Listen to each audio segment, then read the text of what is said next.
अस्सलाम वालेकुम साथियों। पिछला वीडियो मैंने फल के टॉपिक पर बनाया था और ये वीडियो भी फल के टॉपिक पर है, लेकिन उसमें कुछ फल मैंने डाला था वीडियो, कुछ फल इसमें है और मिला जुला करके मैंने काफ़ी फलों के बारे में आप लोगों को बताया है। तो चलिए ठीक है, देखते हैं क्या क्या फल इस वीडियो में है। तो चलिए वीडियो को स्टार्ट करते हैं। जय हिंद। तो दोस्तों, आपने इस फ़ोटो को पहचान ही लिया होगा और आप समझ भी गए होंगे कि इसको क्या बोलते हैं। अब मैं आपको बताता हूँ कि इसको अरबी में यानी सऊदी अरब में इसको क्या कहते हैं। इसको बोलते हैं जजर। मैंने इसको लिख भी दिया है। लिखा इसलिए है कि कुछ लोग पढ़ने वाले हैं वो पढ़ लेंगे और जिसको भाषा ना समझ में आए वो पढ़ कर भी देख सकता है। कुछ लोग ऐसे भी होंगे जिनको पढ़ना नहीं आता, इसलिए मैं इसको बोल देता हूँ, बता देता हूँ ताकि वो सुनकर भी समझ जाए कि इसको क्या कहते हैं। तो चलिए ठीक है, आगे देखते हैं क्या है, कौन सा फल है। हाँ तो दोस्तों, इस फल को तो आप पहचानते ही होंगे। ये फल आपको किसी भी फल की दुकान पर मिल जाएगा और कहीं कहीं तो ये बकाले पर जो फल की दुकान लगा कर रखते हैं वहाँ पर भी मिलता है। कई जगह तो लोग रोड पर भी लगा कर इसको बेचते रहते हैं। इस फल का नाम है हबहब। क्या नाम है? हबहब नाम है इसका, आप याद रख लीजिए। और अगर आप एक पेन और कॉपी लेकर कर किसी पन्ने पर इन सब फलों का नाम लिखते रहेंगे तो आपको याद करने में आसानी हो जाएगी। इससे आपका ही फ़ायदा होगा। चलिए ठीक है, आगे देखते कौन सा फल है। हाँ तो दोस्तों देखिए, ये भी एक फल है और बहुत ही प्यारा और बहुत ही स्वादिष्ट फल है ये। इस फल को सऊदी अरब में बोलते हैं ऐनब और आपने इसे पहचान भी लिया होगा। और एक बात और है कि आपको पता है कि आपके मुल्कों में इस फल को क्या कहते हैं।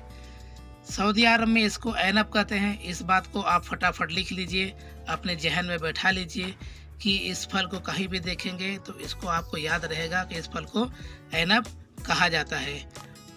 तो चलिए ठीक है, यकीनन मेरी बात आप लोगों के समझ में आ चुकी होगी। तो चलिए आगे देखते हैं कौन सा फल है। फ़ोटो तो आपने देख ही लिया होगा और फ़ोटो देखकर आप समझ भी गए होंगे कि ये कौन सा फल है।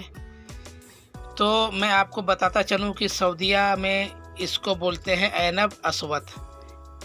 इससे पहले जो आपने ऐनब देखा वो ऐनब असफर था और ये ऐनब अस्वद है। दोनों में बस कलर का फ़र्क है दोनों ऐनब ही। और आप जब जाएंगे किसी भी दुकान पर जहाँ पर फल मिलता है तो आपको ऐसे ही बोलना है, मुझे चाहिए ऐनब अस्वद या तो मुझे चाहिए ऐनब असफर।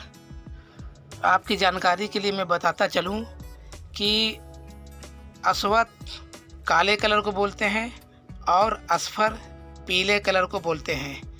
और भी आगे मैं आपको कलर के बारे में बताऊंगा, तब आपको जानकारी होगी किस कलर को क्या कहा जाता है। तो चलिए मैं अपनी वीडियो को आगे बढ़ाता हूँ। हाँ तो दोस्तों, आपने फ़ोटो तो देख ही लिया होगा, तो मैं आपको बताता चलूँ कि इसको सऊदीया में पुर्तगाल कहते हैं।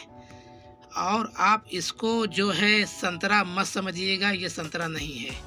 लेकिन इंग्लिश में इसको भी ऑरेंज बोलते हैं और संतरे को भी ऑरेंज ही कहा जाता है। बस फ़र्क ये है कि संतरे का जो छिलका होता है आप उसको छील करके सीधा खा सकते हैं, मगर आप इसको छीलेंगे ये छीलने में नहीं आएगा। ये आप बस इतना कर सकते हैं कि इसको आप काट करके इसको आप जूस बनाकर इसको पी सकते हैं, क्योंकि यहाँ पर इसका जूस बनाया जाता है। अगर आप कफ्तरिया वाले दुकान पर जाएंगे और उसको बोलेंगे कि मुझे आप पुर्तगाल वाला जूस दे दीजिए तो आपको पुर्तगाल का जूस देगा।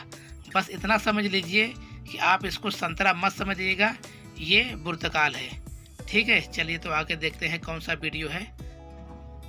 हाँ तो दोस्तों, अभी आपने देखा पुर्तगाल, अब उसके बाद मैं आपको दिखा रहा हूँ संतरा। ये है संतरा यानी ऑरेंज। तो इसको अरबी में बोलते हैं यूसुफंदी। क्या बोलते हैं? यूसुफंदी। तो आप इसको चाहे तो लिख कर रख सकते हैं अपने याददाश्त के लिए। और एक बात आप अच्छे तरीके से समझ लीजिए कि ये पुर्तगाल नहीं है, ये सिर्फ ऑरेंज है। ऑरेंज यानी यूसुफंदी। मुमकिन है मेरी बात आपके समझ में आ चुकी होगी। और अगर आपको कोई सवाल पूछना है तो आप कमेंट करके पूछ सकते हैं। मैं आपके हर सवालों का जवाब कमेंट में ही दे दूंगा, जिससे आपको भी बात समझ में आ जाएगी।